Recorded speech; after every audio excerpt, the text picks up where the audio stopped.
আধুনিক যুগে ফেমিনিজম, এই যে আধুনিক যুগে ফেমিনিজম ওয়ার্ডটা ইউজ করলাম, কারণ আলটিমেটলি এখন তো বলা হচ্ছে যে ফেমিনিজমের অনেকগুলো ওয়েভ। সো থার্ড ওয়েভের পর থেকে আমরা মেয়েরা আসলে ফেমিনিজমটাকে কিভাবে দেখছি, এবং এই ব্যাখ্যাটা আমরা যদি করতে যাই, আমার কাছে যেটা মনে হয় যে আমরা এটাকে দেখছি যে হ্যাঁ, নারী স্বাধীনতা, উইমেন এম্পাওয়ারমেন্ট, আমরা অনেক কথা বলছি, কিন্তু এটাকে আমাদের ভেতরে কিছু মিসকনসেপশন তৈরি করে দিচ্ছে।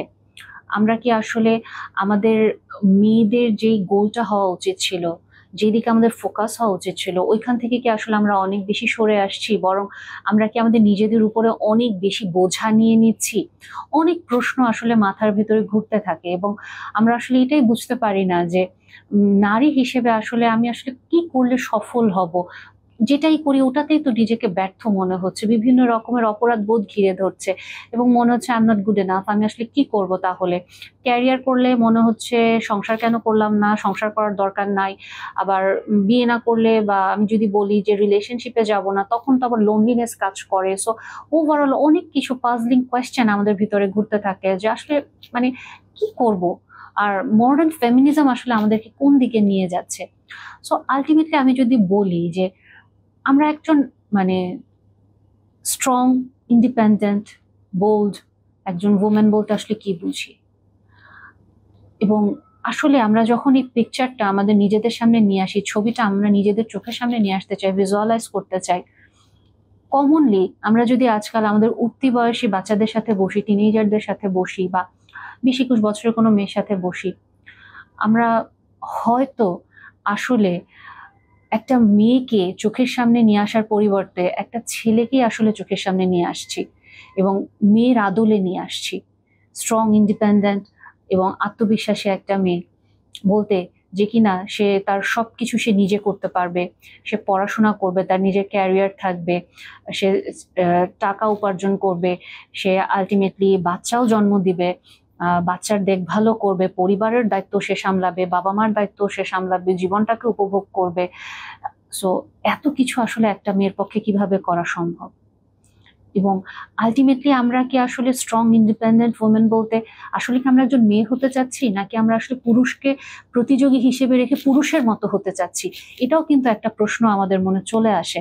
এ কারণে আমি বললাম যে যখন আপনি বলবেন যে একজন স্ট্রং, ইন্ডিপেন্ডেন্ট এবং আত্মবিশ্বাসী, সেলফ কনফিডেন্ট একটা মহিলা বা একটা মেয়ের ছবি চোখের সামনে নিয়ে আসো, অনেক ক্ষেত্রে আমরা হয়তো মিলিয়ে ফেলি, গুলিয়ে ফেলি, যে আমরা আসলে নিয়ে আসতে পারি না, এবং আমরা এটা মানতে পারি না যে আমরা আমাদের নিজেদের নারীত্বকে বা ফ্যামিলিনটাকে যদি অ্যাকসেপ্ট করে, ওটাকে গ্রহণ করি, যে আমরা খুব সুন্দর, স্ট্রং, কনফিডেন্ট হতে পারি। আমাদের কাছে কেন এটা মনে হয় না? কারণ আমার কাছে জিনিসটা খুব কোয়েশ্চেনেবল মনে হয় যে আমরা কিভাবে উইমেন এম্পাওয়ারমেন্টের সাইন হিসেবে একটা মেয়ে রাস্তার ভিতরে স্মোক করছে এটাকে দেখাই, একটা মেয়ে তার বিয়ের দিন অ্যালকোহল ইনটেক করছে খুব পাবলিকলি সোশ্যাল মিডিয়াতে একটা ছবি পোস্ট করে, এটাকে আমরা কিভাবে দেখাই, ছেলে মেয়ে একসাথে উইড নিচ্ছে, এটা এম্পাওয়ারমেন্ট। মেয়েরাও আজকাল আর পিছায় নাই, ঘরের বাইরে সমান তালে কাজ করতেছে, এবং কাজ করার মধ্যে তারা এই যে কনজিউম করছে যেই ম্যাটেরিয়াল গুলো বা যে সাবস্টেন্স গুলো, যেগুলো আমরা আসলে সাবস্টেন্স অ্যাডিকশন হিসেবে ডিল করি সাইকিয়াট্রিস্টরা।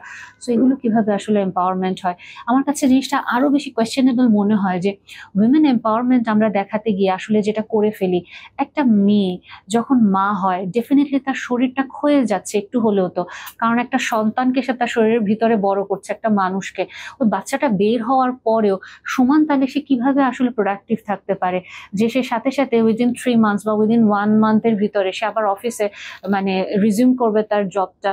তার বাচ্চাকে যতই ওখানে ইয়ে রাখা হোক না কেন, ডে কেয়ার সেন্টার বা ন্যানি রাখা হোক না কেন, বাচ্চাটাই কি আসলে প্রিপেয়ার থাকে? কারণ একটা পোস্টপার্টাম বডি হিল করতেও তো কমপক্ষে 6 মাস একটু লাগবেই, কারণ যেই হরমোন গুলা আলটিমেটলি দুপ করে বাবুটা বের হওয়ার পর পড়ে গেল, ওরও তো আসলে বের হতে একটু সময় লাগবে। কিন্তু আমরা তো এই জিনিসগুলো আসলে দেখছি না। আমরা আমাদের মেয়েদের উপরে আসলে দিনের পর দিন কিছু দায়িত্ব চাপায় দিচ্ছি, এবং আমরা তাদেরকে এইভাবে দাঁড় করায় দিচ্ছি যে তুমি মেয়ে, তুমি সর্বজয়া, তুমি সবকিছু পারো, you are inevitable and you can do anything whatever you want. এবং এই যে আমরা ওদের সামনে এইভাবে করে নিয়ে আসতেছি, আরো যদি একটা এক্সাম্পল দিই, এই জিনিসটা আমার চোখে খুব লাগলো ইদানিং। আমরা পিরিয়ড নিয়ে অনেক ক্যাম্পেইন করি, এবং আমরা কি করি, আমরা বিভিন্ন অ্যাডভার্টাইজমেন্ট গুলাতে যেটা নিয়ে আসি, যেটা হচ্ছে যে একটা মেয়ে দৌড়ায় বেড়াচ্ছে, সবকিছু একেবারে কর্মোদ্যমী হয়ে সবকিছু করতেছে। মেয়েরা কি পরিমাণ এই সময়টাতে ফিজিক্যালি সাফার করে, এবং এটা যে মানে অনেক ক্ষেত্রে আমার ধারণা যারা অ্যাডভার্টাইজমেন্ট গুলো করে ওদের কোনো এটা ধারণা নাই। অনেক ক্ষেত্রে এটা সবাই করে না, বাট বেশিরভাগ ক্ষেত্রে যদি আমরা রিসার্চ বেজও কথা বলি, কম বেশি অনেক মেয়েরই এটা প্রচন্ড রকম একটা ফিজিক্যাল পেইনের ভিতর দিয়ে এই সময়টাতে যায়, খুব বাজে রকম ভাবে মুড সুইং এর ভিতর দিয়ে যায়। এবং যেই এটা তারা ইউজ করছে, যে মানে মেথড গুলো তারা ইউজ করছে পিরিয়ডের এই সময়টাতে, ওটা এত বেশি এক্সপেন্সিভ, এবং যারা অ্যাডভার্টাইজমেন্ট গুলো দেয় তাদেরই হয়তো এই জিনিসটা মাথায় কাজ করে না যে তারা উইমেন এম্পাওয়ারমেন্ট নিয়ে কাজ করতে যায় একটা উইমেনকে শোষণ করে এত হাইলি এক্সপেন্সিভ জিনিস তাদের সামনে নিয়ে এসে দিয়ে, যেগুলো কিনা হেলথ ফ্রেন্ডলি বা যেগুলো কিনা খুবই মানে কস্ট ইফেক্টিভ, ওই জিনিসগুলো নিয়ে কিন্তু এত বেশি কথা হয় না। সো আমরা যখন আসলে ফেমিনিজম নিয়ে কথা বলতে যাব, বা আসলে ফেমিনিজম আসলে কি আমাদেরকে দিচ্ছে, বা নারী স্বাধীনতার দিকে আমরা যাব, অনেকগুলো কোয়েশ্চেন চলে আসে। এবং চলে আসে এটা যে সমাজ আসলে আমাদেরকে শিখাচ্ছে, নাকি যে যার মতো যার যার উপাদান আমাদের সামনে বিজনেস পার্সপেক্টিভে শো করছে, সোশ্যাল মিডিয়া বলেন বা সিনেমার মাধ্যমে বলেন, নাটকের মাধ্যমে বলেন, অ্যাডভার্টাইজের মাধ্যমে বলেন, ওইটাকে আসলে আমরা ফেমিনিজম হিসেবে গ্রহণ করছি, এবং আমাদের টিনেজাররা আলটিমেটলি এটাতে ইনফ্লুয়েন্স হয়ে যাচ্ছে। যে কারণে ফেমিনিজম বলতে যখন কোনো টিনেজারের সাথে আপনি কথা বলেন, ইভেন কোনো টিনেজারও বাদ দেন, যদি আপনি কোনো অ্যাডাল্ট ফিমেল পার্সনের সাথেও কথা বলেন, আপনি খেয়াল করে দেখবেন অনেকেই র্যান্ডমলি যারা এটা নিয়ে অত চিন্তাও করে না, তারা নিজেদেরকে চট করে বলে আই এম আ ফেমিনিস্ট। এবং যখন বলা হয় ফেমিনিজমের আসলে মুভমেন্টটা কি, তখন তাদের এটাই থাকে এরকম, দে আর কম্পিটিং উইথ ম্যান, ছেলেরা তাদের প্রতিদ্বন্দ্বী।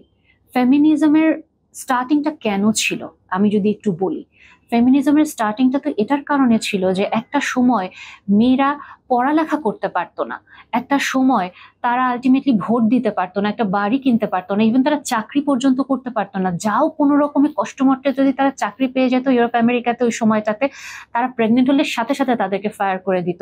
এবং আলটিমেটলি এই যে ওটার এগেনস্টে একটা মুভমেন্ট স্টার্ট করলো, এবং ওখান থেকে আস্তে আস্তে করে ফেমিনিজমের এই যে আগুনটা ছড়াতে থাকলো, এবং আস্তে আস্তে মেয়েরা ভোকাল হওয়া স্টার্ট করলো।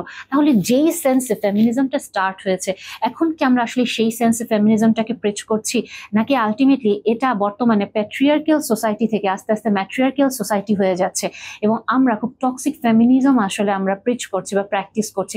আমি যদি এটার আরো ভেতরে ভুল ধরতে যাই, দেখেন কিছুদিন আগে একটা মুভমেন্ট খুব ভাইরাল হলো, খুব চোখে পড়লো, একটু হয়তো কথাটা কানে লাগবে, বাট এগেইন আমি এটা বলার জন্য বলছি যাতে আমরা বুঝতে পারি। বার্ন দ্য ব্রা মুভমেন্টটা ছিল, এবং মেয়েরা কি বললো যে মেয়েদের হচ্ছে তাদের এই জামাটা প্রয়োজন নেই, এটা তারা ছাড়াই চলতে পারবে, এবং সবাই এটা আগুনে পুড়িয়ে দিচ্ছিল। ইভেন বিভিন্ন সেলিব্রিটিরাও এই কাজটা করলো, এবং কয়েকজন তো মানে আমরা যদি বলিউড আমাদেরকে প্রচন্ড ইনফ্লুয়েন্স করে, সো বলিউডের দিকেও আমরা যদি তাকাই, হলিউড তো অনেক দূরে, তো আরো অ্যাডভান্স লেভেলে গেছে, সো বলিউডের দিকেও যদি তাকাই, কয়েকজন তাদের নুড পিকচার দিল, তারা তাদের এই জামাটা পুড়ায় ফেললো, সবকিছু করে ফেললো। সো এই মুভমেন্টটা আসলে কেন হয়েছিল, আমরা কি এটার কারণটা জানি? আলটিমেটলি আমরা যে সবাই একসাথে ফেমিনিজমের জন্য কথা বলে উঠি, এই মুভমেন্টটার আসলে মানে ওই বীজটা কোথায় ছিল?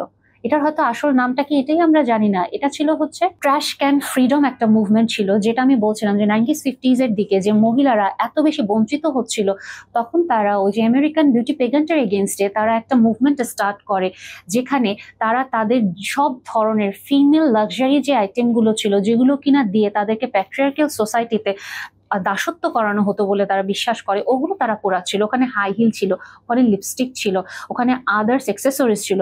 তার মধ্যে একজন মহিলা একদিন তার এই জামাটা খুলে আগুনে পুড়িয়ে দিল, এবং ওইটা থেকে এই যে আমরা শুরু করলাম কি, আমরা এই মুভমেন্টটা স্টার্ট করলাম কি, মেয়েদের এটা পরার দরকার নাই, এটা কাইন্ড অফ এটা পরা মানে হচ্ছে পুরুষদের দাসত্ব করা।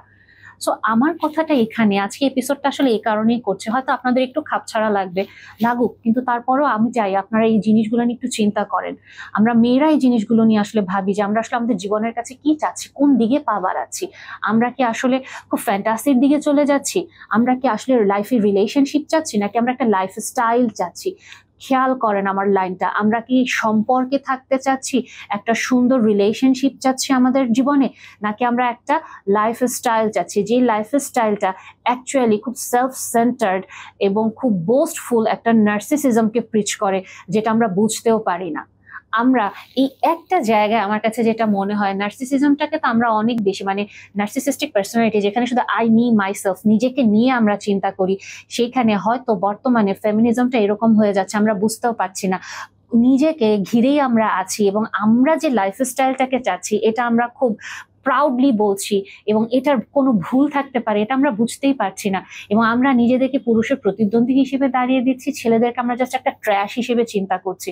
আসলে কি সব ছেলে খারাপ? এই কথাটা তো আমি সব সময় বলি, আপনারা বলবেন যে উনি তো সবসময় এটা বলে। হ্যাঁ, আসলে তো সব ছেলে খারাপ না, কারণ যেমন সমাজে দুষ্ট মেয়ে আছে, সমাজে দুষ্ট ছেলেও আছে। হ্যাঁ, আমাদের সমাজে মেয়েরা এখনো বঞ্চিত, কিন্তু শুধু কি ছেলেরাই এই বঞ্চিত করার পেছনে দায়ী? আমরা যদি আরো এটার ভেতরে ডিগিন করি, হয়তো আমরা দেখবো শুধুমাত্র ছেলেরাই এটার পিছনে দায়ী না, ইভেন আমরা মেয়েরাও হয়তো কখনো কখনো এটার পিছনে দায়ী থাকি। সো আমরা যখন ফেমিনিজম নিয়ে কাজ করতে যাই, আমরা যখন নারী স্বাধীনতা নিয়ে কথা বলতে চাই, তখন তো আমরা আসলে কনস্ট্রাকটিভ ওয়েতে আমাদেরকে আগাতে হবে, এবং আমাদেরকে আমাদের ফেমিনিনটাকে এইটাকে আমাদের অ্যাকসেপ্ট করতে হবে। যদি আমরা এটাকে অ্যাকসেপ্ট করতে না পারি, তাহলে আমরা কিভাবে আসলে সামনে আগাতে পারবো? আমরা তো একটা পুরুষ হয়ে সামনে আগাতে পারবো না, কারণ আমার বডি ক্লক, আমার বায়োলজি এটা তো ছেলের মতো না, এটা আমাকে বুঝতে হবে। এবং আমি যদি এখানে আরো বলি, দেখেন মেয়েরা তো আসলে আমরা ইমোশনাল, আমরা আমাদের থিঙ্কিং প্যাটার্ন অবশ্যই কারো কারো লজিক্যাল থাকে, কিন্তু আমরা মেয়েরা কিন্তু ওয়ে মোর সেন্সিটিভ দেন মেল, এবং আমরা কিন্তু অনেক ক্ষেত্রে অনেক বেশি ভালনারেবল হয়ে যাই। আমাদের প্রবলেম সলিউশনের প্যাটার্ন একরকম, আমরা ভালনারেবিলিটি ফিল করি একরকম ভাবে, আমরা আমরা রিলেশনটাকে দেখি একরকম ভাবে। সো এই আমি যখন এরকম একটা লাইফস্টাইলে অভ্যস্ত হচ্ছি যে না, আগে আমাকে আমার ক্যারিয়ার বিল্ড করতে হবে, আমি আগে আমার লাইফটাকে এনজয় করব, এবং আমি অবশ্যই পার্টি করতে পারবো, আমি আমার লাইফে আমি বিয়ের আগেও বিভিন্ন রকম সম্পর্কে যেতে পারবো, এটা কোনো সমস্যাই না। বর্তমানে তো আরো মেয়েরা এক ধাপ অনেকেই বলে থাকেন যে হ্যাঁ, আমার যদি পরে বাচ্চা নিতে ইচ্ছা করে এটা কোনো প্রবলেম নাই, আমি এগ ফ্রিজ করে রাখবো, এরপরে আমি বাচ্চা যখন নিয়ে আসবো আমি তখন এটা নিয়ে নিব, এটা অ্যাবসলিউটলি ওকে। সো এটা নিয়ে এত হেডেক কেন? প্যারা নাই, লাইফে শুধু আমি চিল করব। এবং এই যে মেন্টালিটিটা আসতেছে যে আমরা শুধুমাত্র ক্যারিয়ার করব এবং আমরা ইচ্ছা মতো লাইফটা এনজয় করবো, মাল্টিপল পার্টনারের সাথে আমরা হুক আপ করবো, এই জিনিসটাকে আসলে ফেমিনিজমের দিকে নেয়, যেটা হচ্ছে আমাকে নারী স্বাধীনতা দিবে? কখনো কি এটা সম্ভব আসলেই? কেন আরো এই কথাগুলো বলছি? আমরা যদি আমরা আমাদের সোশ্যাল মিডিয়ার দিকে তাকাই, বা আমরা যদি আমাদের আসলে টিভির দিকে তাকাই, সিনেমার নাটকগুলোর দিকে তাকাই, ওখান থেকেও হয়তো আমরা এরকমই কিছু মেসেজ পাচ্ছি। কারণ কিছুদিন পর পরই হঠাৎ হঠাৎ করে ফেসবুকে বা হচ্ছে ইনস্টাগ্রামে বা টুইটারে বিভিন্ন মুভি রিলিজ যেগুলো হয়, ওগুলো নিয়ে প্রচন্ড ঝড় ওঠে, যেগুলো কিনা মেয়েদেরকে ফোকাস করে, মেয়ের মানে উইমেন এম্পাওয়ারমেন্টকে হাইলাইট করে হয়, ওগুলোতে তো আরো বেশি প্রশংসা পেয়ে যায়। সো এরকম যদি কয়েকটা মুভি নিয়েও আমি এখন কথা বলি, যেগুলো কিনা আমরা ভাবি যে ফেমিনিজম প্রিচ করছে, আলটিমেটলি এটা কি ফেমিনিজম প্রিচ করছে নাকি কি প্রিচ করছে? আসেন একটু আমরা একটু দেখি, চিন্তা করে দেখি। আমি যদি একটা মুভির নাম বলি, ডিয়ার জিন্দেগি, এই মুভিটা অনেকেই মানে বেশ পছন্দ করেছে, টিনেজাররা বা অ্যাডাল্টরাও যারা আছেন। কারণ কি, এখানে মেন্টাল হেলথকে অনেক ফোকাস করা হয়েছে, এবং এখানে একটা মেয়েকে ঘিরে যে দেখায় যে ওর লাইফে অনেক কষ্ট, ওর লাইফের কষ্ট ডেফিনেটলি আছে, কিন্তু এই ছবিটার স্টার্টিং এই যে জিনিসটা হয়তো অনেকে মিস করে গিয়েছে, চোখেই পড়েনি। এই মেয়েটার ফার্স্টে তার যে ফার্স্ট লাভ থাকে, তাকে সে চিট করে, এবং সে চিট করে তার হচ্ছে গিয়ে কোয়ার্কারের সাথে। কিন্তু পরবর্তীতে তার কোয়ার্কার যখন তাকে মেয়েটাকে চিট করে, তখন সে খুব বাজেভাবে ভালনারেবল হয়ে যায়, তার ভালনারেবিলিটিটা দেখায়। কিন্তু সে যখন চিট করে, ওটা নিয়ে যে তার ভিতরে কোনো রিগ্রেট থাকবে, তার ভিতরে যে কোনো কষ্ট থাকবে, এটা কিছুই দেখায় না। এবং এটা আসলে কোনো তো ম্যাটার করেই না যে একটা মেয়ে চিট করতে পারে, এটা খুব নর্মাল একটা ব্যাপার। তো আমি যদি আরেকটা বলিউডের মুভির কথা বলি, আমি খুব সঙ্গত কারণে মুভিগুলোর নাম বলবো না। কেন বলবো না? কারণ হচ্ছে কি, আমি চাই না এগুলোর কোনো নেগেটিভ ব্র্যান্ডিং হোক, এগুলো মানুষ আরো হুমলে পড়ে দেখুক। সো এই মুভিটাতে আমরা 4টা মেয়ের জীবন কাহিনী দেখাই, এবং 4টা মেয়ের জীবন কাহিনীর মধ্যে একজন মেয়ে থাকেন যিনি কিনা সিঙ্গেল মাদার থাকে, এবং সিঙ্গেল মাদার হিসেবে উনি ওনার লাইফ কন্টিনিউ করতে করতে ওনার চেয়ে বয়সে ছোট একটা ছেলের সাথে সে ইনভলভ হয়ে যায়। এবং ইনভলভ হওয়ার পরে ছেলেটা যখন রিলেশনশিপটা খুব সিরিয়াস হয়ে যায় এবং সে লাইফে আগে বাড়াতে চায় ওই ভদ্রমহিলার সাথে, সে তখন ওই ছেলেটাকে ডিচ করে, এবং আলটিমেটলি ডিচ করার পরে তার লাইফে অনেক দুঃখ, তার লাইফে অনেক কষ্ট, এটা নিয়ে সবাই হাইলাইট করে। কিন্তু সে যে একটা ছেলের সাথে সম্পর্ক করলো, ছেলেটা যে সিরিয়াস হয়ে গেল, ছেলেটা যে কষ্ট পাইলো, ছেলেটা যে এখানে ভিকটিম হইলো, এটা দেখানোর কোনো প্রয়োজন মনে করে নাই। সো কি, আই মি মাইসেলফ, খেয়াল করেন আমি একটু আগে যেটা বলে শুরু করেছিলাম যে আমাদের কি ফেমিনিজম কি নার্সিসিজম শিখায় নাকি। এই ছবিটার আরেকটা ক্যারেক্টারের কথা আমি যদি বলি, ওই ক্যারেক্টারে দেখা যায় যে আরেকজন মেয়ে যে কিনা একটু ওবেস এবং তার মা তাকে সবসময় হেলদি ইটিং এর দিকে ফোকাস করে এবং বলে যে তুমি একটু হেলদি ফুড বা হেলদি একটা হ্যাবিট কনজিউম করো। ওখানেও দেখা যায় যে ওই মেয়েটা তার মার এই সমালোচনা নিতে পারে না এবং আলটিমেটলি সে কি করে, মার কাছ থেকে চলে এসে সে অনলি ফ্যান্সে অ্যাকাউন্ট খুলে এবং এখানে অ্যাকাউন্ট খোলার পরে তারপরে সবাই তার বডি নিয়ে প্রচুর অ্যাডমায়ারেশন তাকে দেয় এবং তার এত প্রশংসা তাকে অনেক বেশি বুস্ট করে। তার মানে কি এটা প্রমোট করছে আমরা মেয়েরা যাতে হচ্ছে নিজেদেরকে একটা পণ্য হিসেবে সেক্সুয়ালি অবজেক্টিফাই করা শুরু করি? এটা খুব নর্মাল একটা ব্যাপার যে একটা মেয়ে তার শরীর দেখিয়ে জাস্ট টাকা ইনকাম করবে এবং মেয়েটা না হয় এখন এই অ্যাডমায়ারেশন গুলা পাচ্ছে, বডি অ্যাডমায়ারেশন। আলটিমেটলি একটা বয়স পরে তার তো বয়স হবে, তার শরীরটা তো এরকম থাকবে না, তখন যখন আর সে পাবে না, তার তো বডি ইনসিকিউরিটিটা ছিলই, দেন এটাকে আবার ট্রিগার করবে না? এটা কি তাকে আরো ভালনারেবল করবে না? সো এই ফেমিনিজমের এই যে পার্টটা, এটা আমাকে কি শিখাচ্ছে, আমাকে কতদিন দিচ্ছে এটা শান্তিটা? এটা তো আমাকে শর্ট টার্ম একটা মানে আনন্দ দিচ্ছে, কিন্তু লং টার্ম কনসিকোয়েন্স আমাকে তো আবার ফেলে দিবে। এই মুভির আরেকটা ক্যারেক্টার নিয়ে আমি যদি বলি, খুব ইন্টারেস্টিং। এই আরেকটা ক্যারেক্টারে মেয়েটা একটা সুন্দর ছেলের সাথে সম্পর্ক করেছে, ঠিক আছে, এবং তার ফ্রেন্ড, তার সম্পর্ক যার সাথে সে খুবই লয়াল, এবং সেই লয়াল অবস্থায় থাকা অবস্থায় মেয়েটা কন্টিনিউসলি চিটিং করে যাচ্ছে অন্য ছেলেদের সাথে, মাল্টিপল মানে ফিজিক্যাল ইন্টিমেসিতে সে ইনভলভ হচ্ছে। এবং যখন আলটিমেটলি তার যে পার্মানেন্ট যে পার্টনার, যে খুবই লয়াল, সে যখন তার সাথে আলটিমেটলি সেটেল ডাউন করতে চায়, তখন যখন সেটা বলে যে আমি তোমাকে চিট করছি বা এরকম, এবং ছেলেটা যখন তার উপরে রাগ করতে যাবে, আলটিমেটলি ছবিতে দেখানো হচ্ছে মেয়েটা এখানে ভিকটিম। কেন ভিকটিম? কারণ ছেলেটা মেয়েটাকে জাজ করছে, মেয়েটা কেন মাল্টিপল রিলেশনশিপে ছিল। আমার কথা হচ্ছে জাস্ট আপনি চিন্তা করেন, একটা ছেলে এরকম মাল্টিপল রিলেশনে ছিল, এরপরে সে মেয়েটাকে বলছে, মেয়েটা যদি রাগ করতো, আমাদের সোসাইটিকে ওই মেয়েটাকে ভিকটিম হিসেবে দেখাইতো না ছেলেটাকে ভিকটিম হিসেবে দেখাইতো? এগেইন, আমরা কি এখানে চিটিংটাকে জাজ করতেছি? আমরা আসলে ফেমিনিজম হিসেবে কি প্রিচ করতেছি? আমরা যে ইন্ডিপেন্ডেন্ট ওমেন দেখাচ্ছি, ইন্ডিপেন্ডেন্ট ওমেনরা আসলে কি আমাদের সামনে নিয়ে আসতেছে? এবং আমাদের টিনেজাররা এই সিনেমাগুলো দেখে এবং এই সিনেমার নিচে শুধু ইন্ডিয়ানরাই কমেন্ট করে নাই, বাংলাদেশি ছেলেমেয়েরাও প্রচুর কমেন্ট করছে এবং মেয়েরা সবাই এখানে এত প্রশংসা করছে একজন ইন্ডিপেন্ডেন্ট মেয়ের এরকমই হওয়া উচিত, তারা কারো দিকে তাকাবে না, তারা যে সামনে আগায় যাবে, দে আর এনাফ ফর দেমসেলফ। আসলে কি আমি আমার নিজের জন্য এনাফ? আমি একা থাকতে পারবো একটা মেয়ে? আমি আসলেই যদি একা থাকতে পারি, সো আমি একটু বলবো এই ক্লিপগুলা দেখেন। Man, I feel lied to by the culture. But I'm gonna take full responsibility there, man. I fell for it. I fell for the boss, the like I could do everything by myself, that hyper independent. And I'm 31 now, and I still don't have kids. I still don't have a family. I was focused on trying to get after the bag and all this. Yo, what? I'm in a place now in my life where I'm reevaluating everything. My values, my perspectives, what I really want in the future. And what I really want is a family. I feel like social media or just everything around us, society in general, wants to push that the woman is the future. No, the family is the future. I see so many TikToks talking about how being an independent woman is so much better, and it's amazing that you don't have to depend on anyone else. But I'm exhausted. I own my own house. I'm in the process of buying my ex out. I can pay my own bills. I work full-time 5 days a week. I'm a full-time single mum. And I think it's just exhausting because of how lonely it can be. So I go out, I go clubbing just to be surrounded by people for my one night a week that I don't have my baby boy. And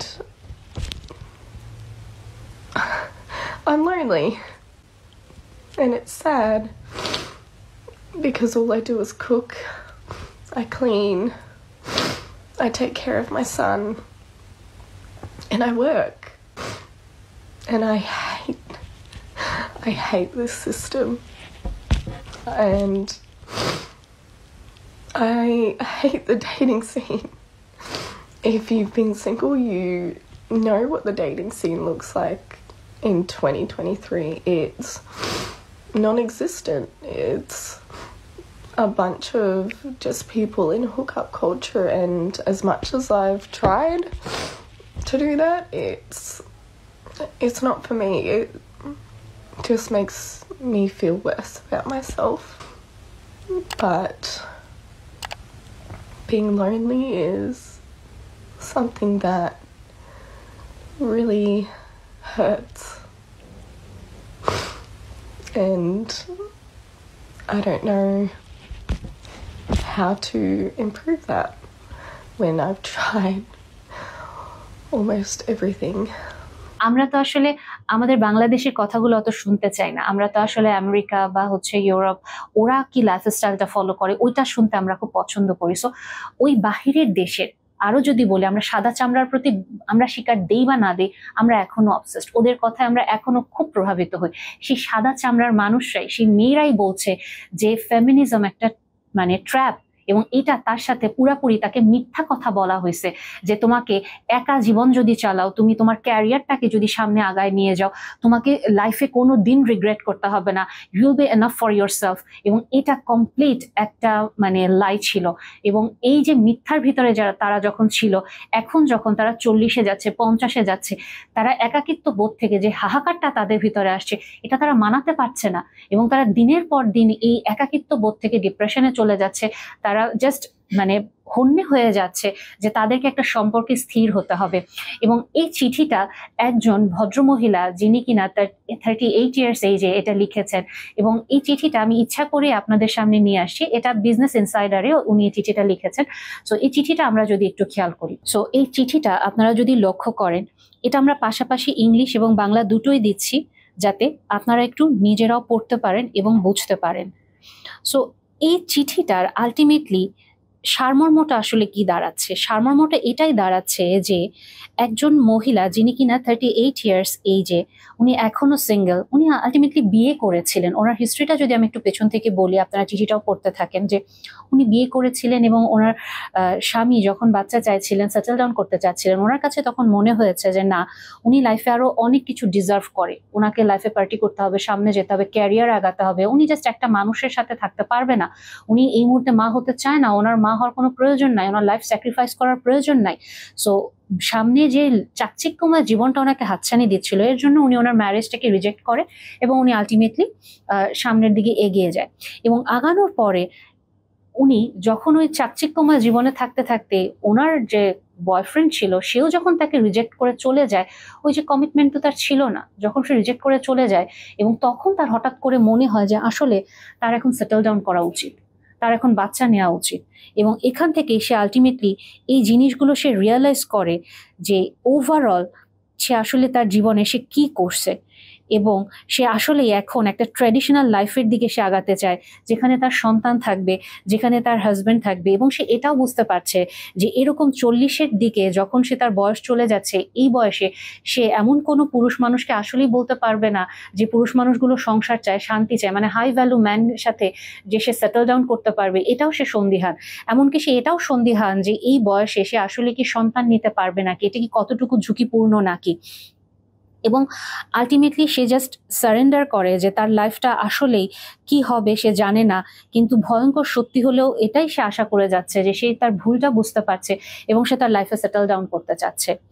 এবং আরেকটা জিনিস আমরা যদি খেয়াল করি, এই টুইটারটা আমরা একটু দেখবো যে উনি এখানে এটা যেটা লিখেছেন,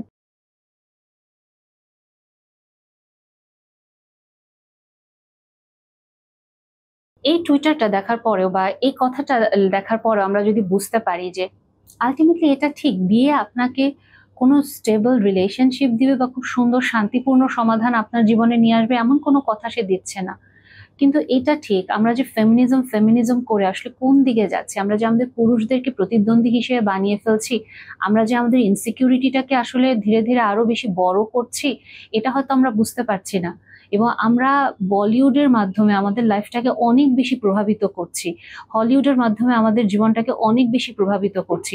যদি আপনি একটা মতাদর্শে বিশ্বাস করতেই চান, ওই মতাদর্শের যদি আপনি পজিটিভ দিকও দেখেন, আপনি তাহলে অবশ্যই তার ক্রিটিসিজম গুলোও দেখবেন। আপনি অবশ্যই পক্ষপাতিত্ব করবেন না। যেখানে বলিউড আপনাকে দেখাচ্ছে ফেমিনিজম বা ইন্ডিপেন্ডেন্ট উইমেন হিসেবে আমাদের আসলে কি করা উচিত, আমাদের আসলে কি এরকম কন্টিনিউয়াসলি মেয়েরা সব দিক থেকে আমরা গেইনার হব, আমরা অন্যায় করার পরেও আমরা চিটিং করতে পারবো, আমরা গোল্ড ডিগিং করতে পারবো, আমরা কাইন্ড অফ একটা ছেলেকে কষ্ট দিতে পারবো, আমরা মাল্টিপল পার্টনারের সাথে থাকতে পারবো, এগুলো কোনো রকম ভাবে আমাদের কোনো লায়াবিলিটি আসবে না? এটাই কি আলটিমেটলি ফেমিনিজম? আপনার কি মনে হয় 90s-50s এর যে একটা ফেমিনিজমের যে স্টার্টিংটা ছিল, বা ওনারা যে ইয়েগুলো করেছেন, মানে সংগ্রামগুলো করেছেন, আন্দোলনগুলো করেছেন, ওনারা কি এই সুবিধা পাওয়ার জন্য সংগ্রাম বা আন্দোলনগুলো করেছিল? আসলেই কি ফেমিনিজম আমাকে আলটিমেটলি ভালো রাখতে পারবে? এটার মিথ্যা যে একটা জীবন বা এটার মরীচিকাটা ভেঙে যাওয়ার পরে আমরা যার সামনে দাঁড়াচ্ছি, আমরা কি আসলে এটা মেনে নিতে প্রস্তুত? এবং আমার কাছে মনে হয় কি যে আমরা আসলে এই জিনিসগুলো নিয়ে চিন্তাই করি না। আমরা শুধু ভাবি যে এই মুহূর্তে আমার বয়স 21, আমার বয়স 20, আমি জাস্ট আনন্দের ভিতরে থাকবো, আমি জাস্ট মজা করতে থাকবো।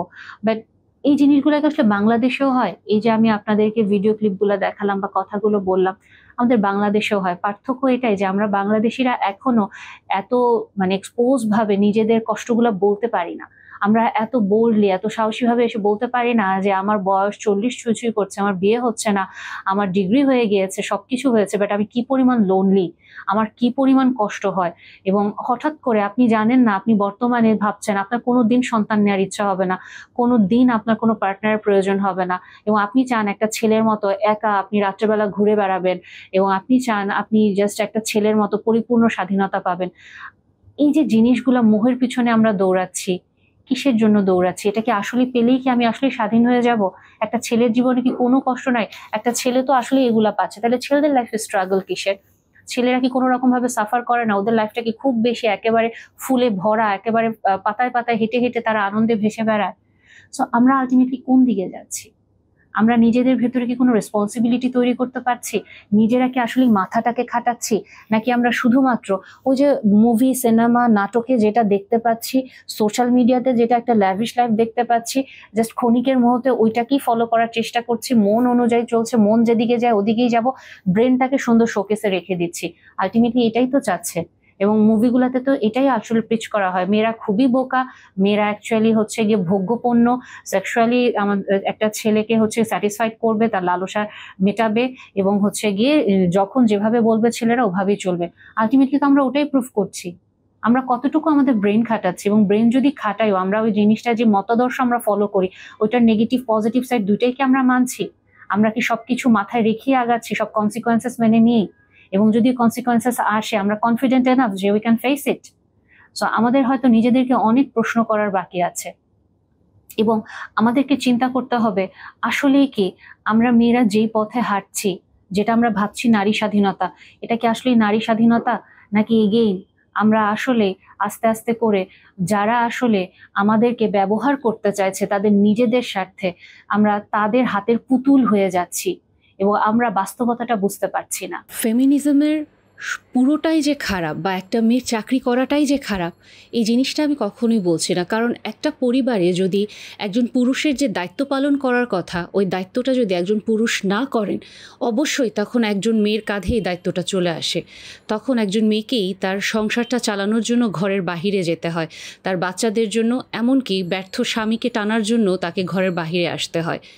কিন্তু সমস্যাটা সেখানেই যখন আমরা আসলে আমাদের ক্যারিয়ারকে অনেক বেশি প্রায়োরিটি দিয়ে ফেলি, যখন আমরা ব্যালেন্স করতে পারি না পরিবার এবং আমার ক্যারিয়ারের ভেতরে।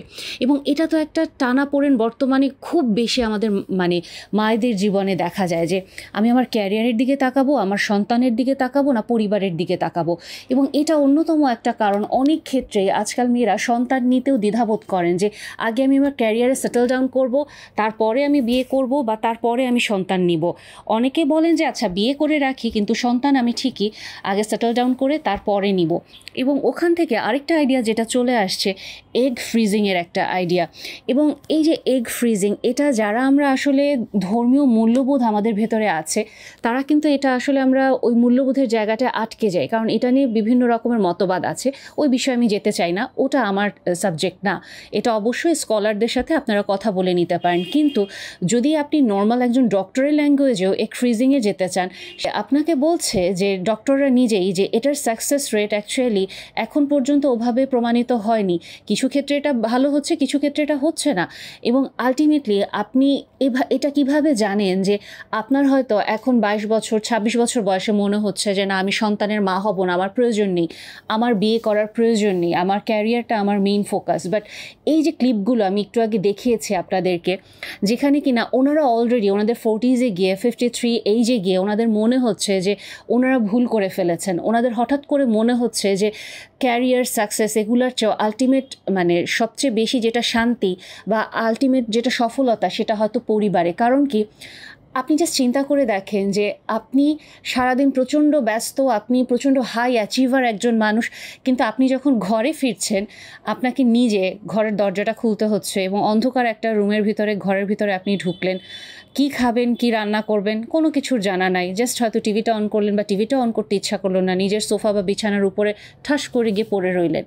পুরো চুপচাপ শুনশান একটা বাসা। প্রচণ্ড যদি মন খারাপের একটা দিনও থাকে আপনি অনুভব করতে পারবেন না আশেপাশে যে কেউ আছে, বা আপনি ঠিক বুঝতে পারবেন না যে আপনার এত কেন কষ্ট হচ্ছে এবং আপনার একাকিত্ব বোধ যে আপনাকে তিলে তিলে খাচ্ছে, যতদিন পর্যন্ত আপনার এই রিয়েলাইজেশন আসবে না। কিন্তু আপনি কল্পনা করে দেখুন যে আপনি ঘরে ফিরছেন এবং দরজা খোলা মাত্র আপনি দেখলেন আপনার জন্য অধীর আগ্রহ নিয়ে অপেক্ষা করে আছে হয়তো একটা ছোট্ট বাচ্চা বা দুটো ছোট্ট বাচ্চা এবং আপনার স্বামী, যারা আপনাকে দেখা মাত্র হেসে উঠল এবং আপনি তাদেরকে দেখা মাত্র সুন্দরভাবে কথা বলা স্টার্ট করলেন।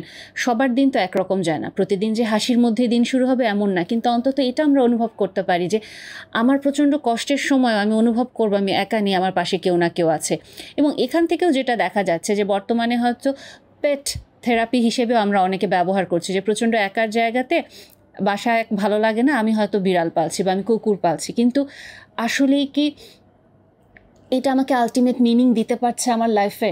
এটাকে আসলে আমার পরিবার হিসেবে, হ্যাঁ আমরা পশু পাখি ভালোবাসি, ওদেরকে আমরা অনেক আদর করতে পারি, বাট একজন মানুষের যে শূন্যতা ওটাকে আসলে সে ফুলফিল করতে পারছে। এবং আরেকটা যেটা খুব ইম্পর্টেন্ট ব্যাপার আমার কাছে মনে হয় যে আলটিমেটলি এই যে এই টুইটারটা যেটা একটু আগে দেখালাম, এই টুইটারটায় যে আমরা আসলে কীরকম পরিবার পেয়ে আসলে এখন আগাচ্ছি, বা এখনকার জেনারেশন জেনজি বা জেন আলফা ওরা কীভাবে আগাচ্ছে, ওরা যেটা দেখছে যে প্রচণ্ড কেওটিক একটা পরিবার, বাবা মার মধ্যে মিল নাই, দুজনই হয়তো ক্যারিয়ার নিয়ে ব্যস্ত বা পরকীয়াতে জড়িয়ে গেছে, খুব মানে একটা অশান্তি বাসার মধ্যে, এবং আস্তে আস্তে করে বিয়ের প্রতি বিশ্বাসটাই উঠে যাচ্ছে যে বিয়ে আসলে কিসের জন্য, অশান্তির জন্য, বাচ্চাদের জন্ম দিচ্ছ তোমরা অশান্তি কষ্ট পাওয়ার জন্য।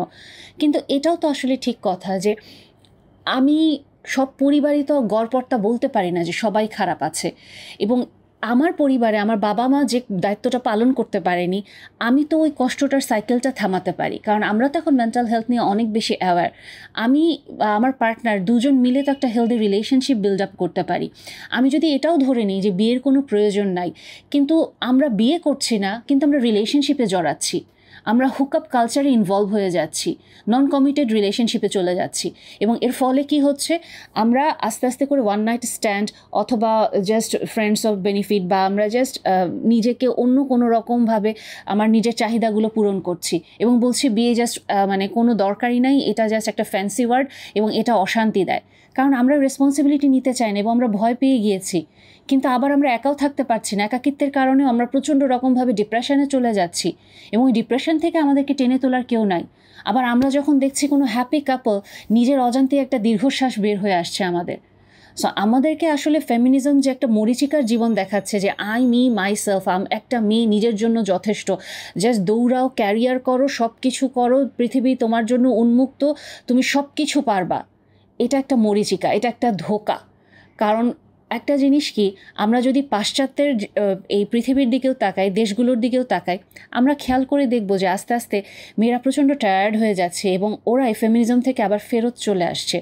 ওরা চাচ্ছে এই আগের জীবনটা যেখানে কিনা পুরুষরা পরিবারের দায়িত্বটা নিত, একটা মেয়ের দায়িত্ব নিত, এবং মেয়েরা তখন একটু ফেমিনিন যে রোলটা প্লে করতো সেই রোলটাতে তারা ফেরত যেতে চাচ্ছে। এটা আমার কথাও না, আপনারা বিভিন্ন আর্টিকেল, বিভিন্ন রিসার্চ এবং বিভিন্ন রকমের ডকুমেন্টারি বের হচ্ছে, যেটা একটু সার্চ দিলে আপনারা নিজেরাই দেখে নিতে পারবেন। এবং আরেকটা যেটা আমার কাছে মনে হয়, যেটা বলছিলাম, যেহেতু একজন পুরুষ পরিবারের দায়িত্ব পালন করে না, এবং এটা দেখেই তো আমাদের আসলে পুরুষ সমাজের উপর একটা ঘৃণা চলে আসে যে আমার মা এত সাফার করছে। সো ওখান থেকেই একজন মা যখন এত কষ্ট করে তার পরিবারে, এবং সে এই জন্য আস্তে আস্তে করে তার মেয়েকে কখনো কষ্ট পেতে দিতে চান না, সে তার মেয়েকে আরও স্বাবলম্বী করে গড়ে তুলতে চান। এবং মেয়েকে যখন সে স্বাবলম্বী করে গড়ে তুলতে চান, তখন আলটিমেটলি মেয়েকে সে সারা জীবন এই শিক্ষায় শিক্ষিত করে, তোমাকে ভালো চাকরি করতে হবে, পড়াশোনা করতে হবে, লাইফে সেটেল ডাউন করতে হবে, পুরুষের উপর নির্ভর করা যাবে না, তুমি নিজেই তোমার সব কিছু করে ফেলতে পারবা, পুরুষ জাতি খুব খারাপ। একজন মা যখন এই মেন্টালিটিটা তার মেয়ের ভিতরে ঢুকিয়ে দিচ্ছে, ফেমিনিজমের যে পুঁজিবাদী সমাজ আমাদেরকে, আমাদের ইনসিকিউরিটিটাকে আসলে কিভাবে কাজে লাগাচ্ছে, তখন এই বীজটা নতুন যে একটা মেয়ে পরিবার তৈরি করবে, এটা তো আসলে করতে পারছে না, কারণ তার মাও তাকে এটা শিখিয়েছে। একটা পুঁজিবাদী সমাজ, ব্যবসায়ীরা এটাকে তারা কেন্দ্র করে তাদের নিজেদের মুনাফা করে নিচ্ছে, তারাও মেয়েটার ভিতরে ইনসিকিউরিটি দিচ্ছে। তাহলে মেয়েটা কিভাবে এই ফেমিনিজমের যে মরিচিকা বা এই ধোকার জীবনটা, এটা থেকে বের হবে? এবং ডেফিনেটলি তার কাছে মনে হবে সে যেটা করছে সেটাই ঠিক। বরং কেউ যদি বলে পরিবার গুরুত্বপূর্ণ, ভালোবাসা গুরুত্বপূর্ণ, বন্ড গুরুত্বপূর্ণ, সব ছেলে খারাপ না, তুমি কারোর উপর নির্ভর করতে পারো, তখন সে বিশ্বাস করতে চাইবে না। কিন্তু এগেইন আমাদের মায়েদের আস্তে আস্তে করে এভাবে গড়ে তুলতে হবে আমার মেয়েকে, যে আমার সংসারটা হয়তো কাজ করেনি মা, বাট তুমি একটা হেলদি রিলেশনশিপ ডিজার্ভ করো এবং তুমি এটা পাবে। তোমার পড়াশোনার পাশাপাশি তোমাকে একটা সংসারও করতে হবে যেখানে তুমি শান্তিতে থাকতে পারবে, এবং তুমি যেমন একটা ভালো পার্টনার চাবা জীবনে, তোমাকেও একজন ভালো পার্টনার হতে হবে। এই বেসিক নলেজগুলো আমরা হয়তো আমাদের মেয়েদেরকে এখন আর দিচ্ছি না। আমরা যেটা করছি, আমাদের ছেলেদেরকে আমরা কি ভালো একটা মানুষ করার চেষ্টা করছি, ওদেরকে কাজ শিখাচ্ছি, ভালো পার্টনার হিসেবে গড়ে তোলার চেষ্টা করছি, বাট আমরা মেয়েদেরকে শুধু পড়াশোনা, শুধু ক্যারিয়ার, এটার পিছনে ছোটাচ্ছি আমরা মায়েরাই। কাজে আমাদেরকে আমাদের মায়েদের রোলটাকে আবার রিথিঙ্ক করতে হবে।